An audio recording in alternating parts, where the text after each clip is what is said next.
الحمدللہ وحدہ والصلاة والسلام علی من لا نبی بعدہ اما بعد فاعوذ باللہ من الشیطان الرجیم بسم اللہ الرحمن الرحیم اللہ لا الہ الا ہو وعلی اللہ فلیتوکل المؤمنون۔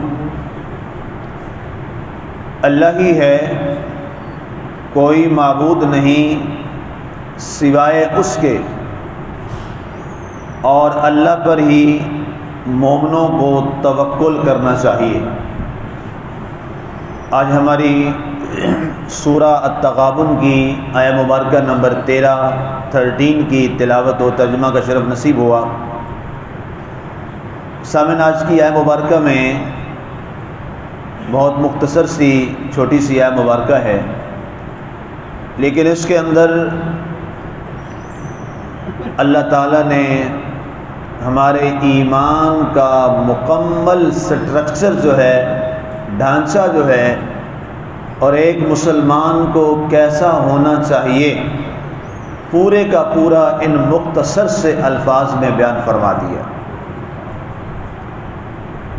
دنیا میں آنے کے بعد سب سے جو پہلی چیز ہے جس کا اقرار انسان کو اشرف المخلوقات کے منصب پر فائز کرتا ہے، دنیا میں آنے کے بعد سب سے پہلا عقیدہ، جس عقیدے کی بنیاد پر انسان اللہ کے ہاں ایمان والا کہلایا جاتا ہے، سب سے پہلا عقیدہ جو سارے نبیوں کے درمیان مشترک پہلا نظریہ اور عقیدہ، جس کی بنیاد پر انسان اپنے مالک کے ساتھ تعلق جوڑتا ہے، اللہ نے اس کو پہلے بیان فرمایا اور ارشاد ہوا، اللہ لا الہ الا ہو، اے لوگو اللہ کے سوا اس کائنات میں کوئی عبادت کے لائق نہیں۔ یہ پہلا عقیدہ ہے، اور یہی عقیدہ ہم دن میں 5 مرتبہ دہراتے ہیں۔ عملی طور پر، زبانی طور پہ تو ہم ہر لمحہ دہرا رہے ہیں، ہر لمحہ ہماری زبان پہ اللہ کی وحدانیت کا ذکر ہوتا ہے اور ہونا چاہیے۔ جو غافل ہیں انہیں اپنی زبانوں پہ جاری کرنا چاہیے، لیکن عملی طور پر دن میں 5 مرتبہ ہم اس کو دہراتے ہیں اور اس کی ریہرسل کرتے ہیں نماز کی صورت میں۔ اور جب نماز کا ہم آغاز کرتے ہیں تو سب سے پہلا یہی عقیدہ ہم بیان کرتے ہیں، اور کیا کہتے ہیں؟ اللہ اکبر، اللہ سب سے بڑا ہے۔ اب جب یہ عقیدہ ہم نے بیان کر لیا اور اس کا اقرار بھی اپنی زبان سے کر لیا، تو ہم نے گویا اپنے عمل سے بھی گواہی دی، اپنی زبان سے بھی گواہی دی کہ اس کائنات میں کوئی اور بڑا نہیں ہے۔ جب کوئی اور اللہ سے بڑا نہیں ہے تو پھر ظاہر ہے کوئی عبادت کے لائق بھی نہیں ہے۔ سب سے بڑا بھی وہی ہے اور عبادت کے لائق بھی وہی ذات ہے۔ اور اس کے بعد ہم شروع کرتے ہیں، سبحانک اللہم وبحمدک، اے اللہ تیری ذات پاک ہے اور ساری کی ساری حمد و ثنا تیری ذات کے لیے ہے۔ وتبارک اسمک، اے میرے مالک تیرا نام بڑا بابرکت ہے۔ وتعالی جدک، اور تیری بزرگی سب سے اعلیٰ ہے، عرفہ ہے، عظیم تر ہے۔ ولا الہ غیرک، یہ الفاظ جو آج کی آیت کے ساتھ میں ملانا چاہ رہا ہوں، ولا الہ غیرک، اور اے اللہ تیرے سوا اس کائنات میں کوئی عبادت کے لائق نہیں ہے۔ یہ نماز کے آغاز میں ہم پڑھتے ہیں، اور یہ وہ کلمات ہیں، آپ امام کے پیچھے بھی ہیں تو یہ کلمات مقتدی نے بھی پڑھنے ہیں، امام نے بھی پڑھنے ہیں۔ اس کی لاجک کیا ہے، اس کا فلسفہ کیا ہے؟ اس کا بنیادی فلسفہ یہی ہے کہ مقتدی ہے وہ بھی پڑھے گا، امام ہے وہ بھی پڑھے گا، تاکہ یہ وہ کلمات ہیں جو اللہ کی توحید کے ہیں، اللہ کی حمد کے ہیں، اللہ کی تنزیہ کے ہیں، اللہ کی ثنا کے ہیں، یہ ہر ایک زبان سے ادا ہوں۔ اس کے بعد فرمایا جب تم نے یہ کلمات ادا کر لیے ہیں، فرمایا اب خاموش ہو جاؤ، اب قرات الامام قرات لکم، اب جو امام کی قرات ہوگی وہ تمہاری قرات بن جائے گی۔ کیوں کہ تم نے پہلے اب اقرار کر لیا ہے کہ ولا الہ غیرک، اللہ کے سوا کوئی میری نظر میں عبادت کے لائق نہیں ہے۔ یہ جملہ رب کو اتنا پسند آیا کہ اس کے بعد رب تعالیٰ نے ہمیں اپنی بارگاہ میں کھڑے ہونے کی اور اس کے بعد انعامات اور رعایات کے دینے کا آغاز فرما دیا۔ تو یہی یہاں بھی اللہ نے قرآن پاک میں یہی جملہ ارشاد فرمایا، اللہ مبتدا ہے، اللہ لا الہ الا ہو، اس کے سوا کوئی عبادت کے لائق نہیں ہے۔ وعلی اللہ فلیتوکل المؤمنون، اللہ کی توحید کے بعد اب اس کا ایک عملی مظاہرہ بھی ہوتا ہے۔ انسان یہ کہتا ہے کہ میں اللہ کے سوا کسی کو اپنا معبود نہیں مانتا، میں اپنا کار ساز اللہ کو مانتا ہوں، میں اپنا سب کچھ نفع دینے والا نقصان دینے والا اللہ کو مانتا ہوں۔ لا تنفع ولا تضر، نہ کوئی نفع دے سکتا ہے نہ کوئی نقصان دے سکتا ہے جب تک میرا اللہ نہ چاہے، جب تک میرا مالک نہ چاہے۔ اب اللہ نے فرمایا جب تم میری توحید کا اقرار کر چکے ہو، جب مجھے اپنا معبود برحق مان چکے ہو اور یہ تم عقیدہ رکھتے ہو کہ میری ذات کے سوا کوئی عبادت کے لائق نہیں ہے، تو پھر یہ عقیدہ بھی بنا لو اور پھر یہ سوچ پیدا کر لو کہ مجھے ہر معاملے میں بھروسہ اپنے مالک پہ ہی کرنا ہے۔ مجھے ہر معاملے میں اس کو معبود جو مان لیا، اس کو اپنا اللہ جو مان لیا، اس کو اپنا مالک جو مان لیا۔ اب ایک غلام ہوتا ہے نا جی، وہ اپنے مالک کے پاس رہتا ہے تو اس کو پتہ ہوتا ہے کہ اب میرے نفع نقصان، کھانے پینے رہنے پہننے، دوا علاج معالجہ سب کا ذمہ دار کون ہے؟ میرا مالک۔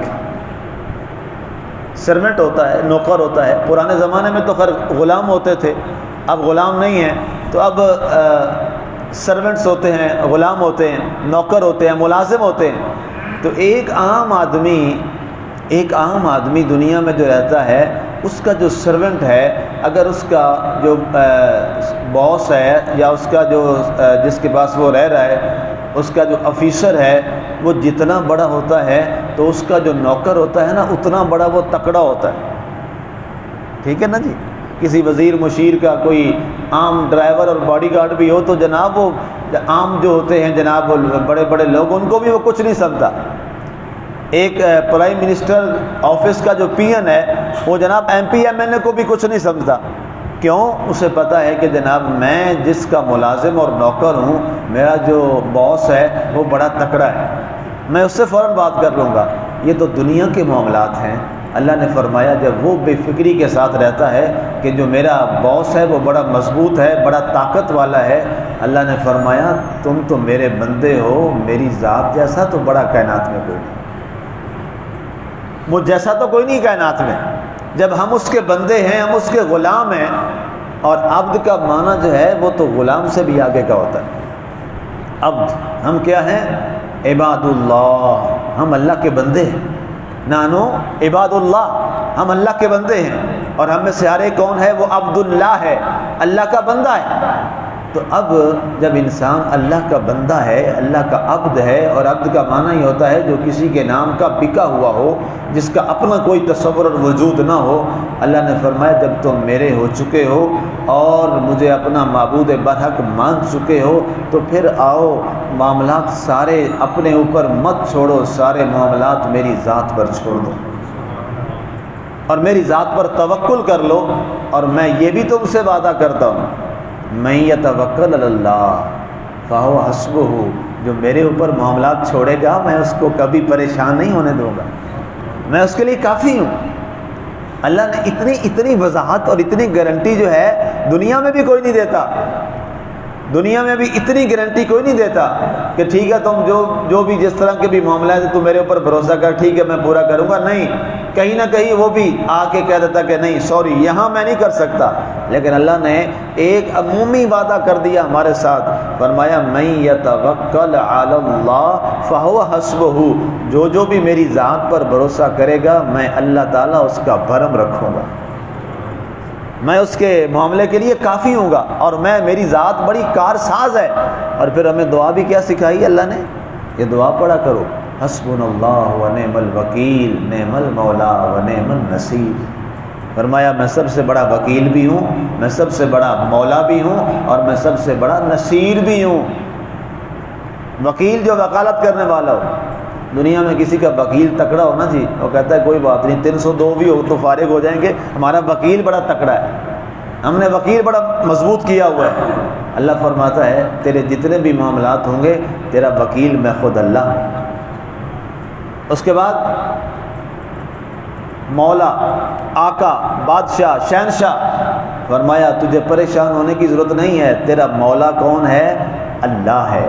اور اس کے بعد انسان کو ضرورت ہوتی ہے کہ مصیبت کے وقت کوئی مددگار آ جائے، تکلیف کے مرحلے میں انسان کا کوئی غمخوار آ جائے اور کوئی ایسا آ جائے جو میری مدد کر دے کسی بھی تکلیف میں، بیماری میں ہے، مشکل میں ہے، تکلیف میں ہے، معاملات کی نزاکتوں میں ہے، فسادات کی نزاکتوں میں ہے، تو کوئی تو ہو اس کی مدد کرے۔ اللہ نے فرمایا تو نے چونکہ سارے ڈورے میرے اوپر چھوڑ دی ہیں، نعم المولا کے بعد فرمایا نعم النصیر، سب سے اچھا مددگار بھی میری ذات ہے تیرے۔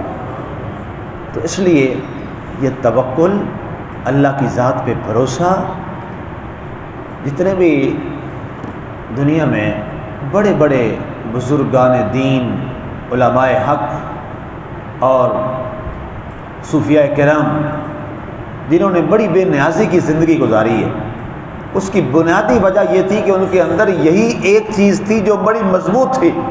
وہ کیا کرتے تھے؟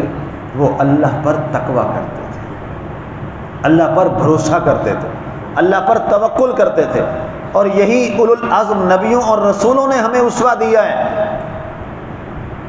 انسان کے سامنے اتنی بڑی آگ جل رہی ہو، اس کا الاؤ اتنا ہو کہ کئی کلومیٹرز اور مائلز تک وہاں کوئی پرندہ بھی آئے تو وہ بھی جل کر خاکستر ہو جائے اور بھونا جائے، اس چیخے کے اندر، اس الاؤ کے اندر ایک اللہ کا بندہ، اللہ نے ان کو عبداللہ بھی کہا ہے، حضرت ابراہیم علیہ السلام کو اللہ نے انہیں عبداللہ بھی کہا، اللہ کا بندہ، اس لیے میں نے وہ ان کا صفت بھی ذکر کی ہے۔ اب وہاں ایک ایسا انسان جس کو وہ سارا کچھ نظر آ رہا ہے اور اس کو منجنیق میں باندھا بھی جا رہا ہے، اور ان کو پتہ بھی ہے کہ یہ آگ ساری میرے لیے جل رہی ہے اور منجنیق میں مجھے باندھ دیا گیا ہے اور اب مجھے اس آگ میں پھینک دیا جائے گا، لیکن اس کے بعد وہ مطمئن ہے، ان کا چہرہ مطمئن ہے، ان کا دل مطمئن ہے۔ سارے حیران تھے، باندھنے والے بھی پریشان تھے کہ اس کو ابھی آگ میں پھینکا جائے گا اور یہ حال ہو جائے گا، ہم پریشان ہیں باندھنے والے کہ اس کا کیا حال ہوگا، اور یہ مطمئن بیٹھا ہے۔ تو سوال کرنے والے نے سوال کیا، اور ایک روایت میں یہ بھی آتا ہے کہ جبریل حاضر خدمت ہوئے انسانی شکل میں، کہا ابراہیم کوئی میری مدد کی ضرورت، اب اس لمحہ میں تیری مدد کر سکوں؟ کہا نہیں، مجھے کوئی مدد نہیں چاہیے۔ کہا کیوں؟ مدد کیوں نہیں چاہیے؟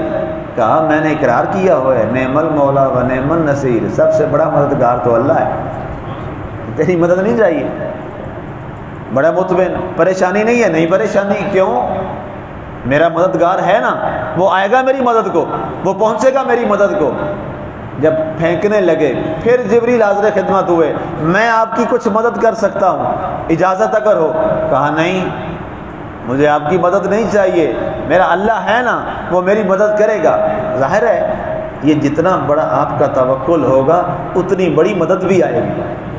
اصل میں نا ہمیں مدد کیوں نہیں آتی؟ ہمارے توکل نہیں ہے، ہم پہلے دائیں بائیں دیکھتے ہیں اسباب پر، اور جب ناؤ ڈوبنے کو ہوتی ہے اور کوئی بچانے نہیں آتا، پھر اینڈ پہ ہم کہتے ہیں ٹھیک ہے اللہ کے حوالے۔ اگر پہلے ہی اللہ کے حوالے ہو تو ناؤ کبھی ڈوبے ہی نہ۔ اب انہوں نے پہلے سے ہی اللہ پہ بھروسہ کیا تھا، اور نعم المولا اور نعم النصیر کی بات سنیں اور اس کی عملی تفسیر دیکھیں جو قرآن نے ہمیں بتائی ہے۔ جب اس آگ میں پھینکا گیا، آگ کا کام تو جلانا ہوتا ہے نا، اور اتنی آگ تھی کہ مفسرین نے لکھا ہے کئی کلو میٹر تک پرندہ ہوا میں جوڑ رہا تھا، وہ جل کے بن کے نیچے گر جاتا تھا وہیں پر۔ اتنی بڑی آگ تھی جو جلائی گئی تھی، ریاستی سرپرستی میں، بادشاہ کے سرپرستی میں یہ آگ جلائی گئی تھی۔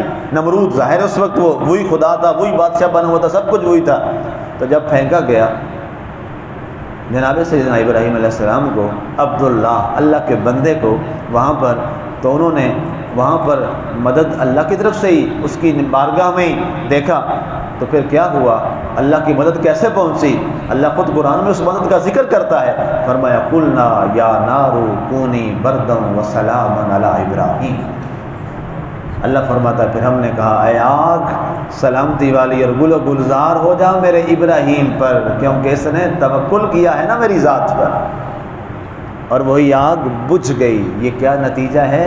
یہ نتیجہ ہے اللہ کی ذات پر توکل کا، بھروسے کا۔ اللہ نے فرمایا وَعَلَى اللَّهِ فَلْيَتَوَكَّلِ الْمُؤْمِنُونَ، ایمان والوں کو تقویٰ کس پہ کرنا چاہیے؟ اللہ کی ذات پہ کرنا چاہیے۔ یہ بنیادی چیز ہے۔